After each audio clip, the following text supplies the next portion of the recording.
ninanais ko na ako'y manirahan sa kanyang templo habang ako'y nabubuhay upang mamasdan ang kanyang kadakilaan, hilingin sa kanya ang kanyang patnubay. Ikaw, ano ang tanging nais mo?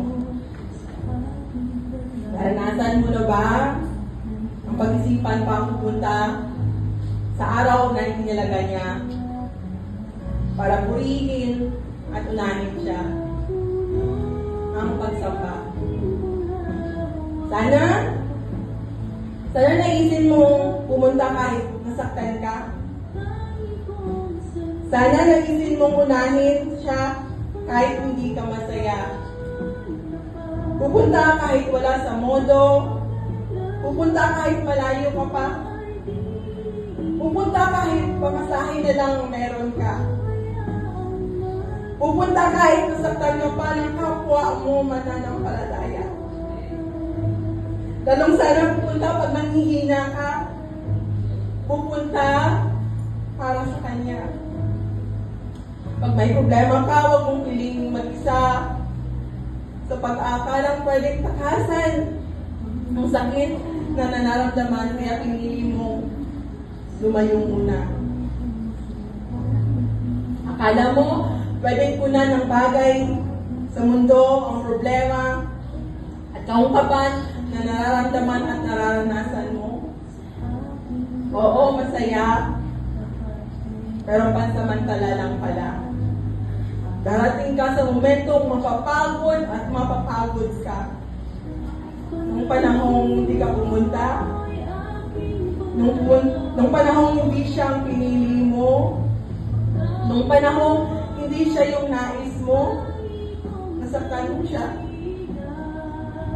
Pero hinayaan ka niya, kasi binigyan naman niya tayo ng kalayaang magpasya. Pero nakatingin siya. Bawat kilos, bawat iniisip mo, alam niya. Hanggang isang araw, nakaramdam ka ng pagkamis sa Kanya. Yun yung araw na pasuko ka na. At maririnig ka na boses, anak, bumalik ka na. Mas namimiss kita. Grabe yung pagmamahal niya, no?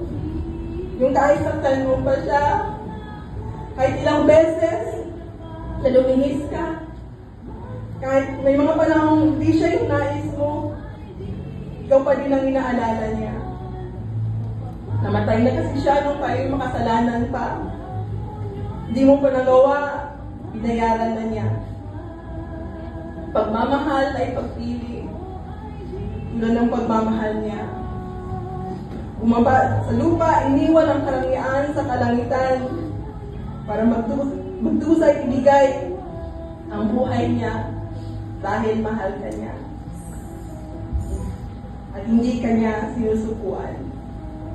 Sana naisin mo, piliin mo siya. Paano nga ba natin siya masusuklian at hindi masaktan? Mabigyan ng kapurihan ng Diyos na sa atin ay nagmahal at lumalang. Mahalin mo lang siya.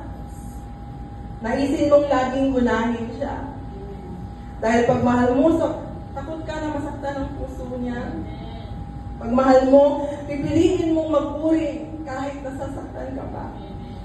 Pag mahal mo, walang pwedeng sa'yo'y makadismaya o maging dahilan sa pag-alis mo sa kanyang iglesia. Mananatili ka dahil mahal mo siya. Mananatili ka dahil mahal ka niya. Siya ang dahilan ng iyong pagpunta. Ano mang sitwasyong meron ka, siya ang tanging naisin mo. Ang dahilan mo sa pagpunta sa kanyang templo, ang pagmasdan, ang kanyang kadakilaan, at patnubay niya ang iyong kahilingan. Ang tanging nais ko.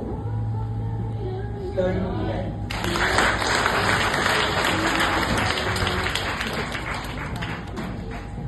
Amen. Praise the Lord. Bakit nag-iiyak ka ng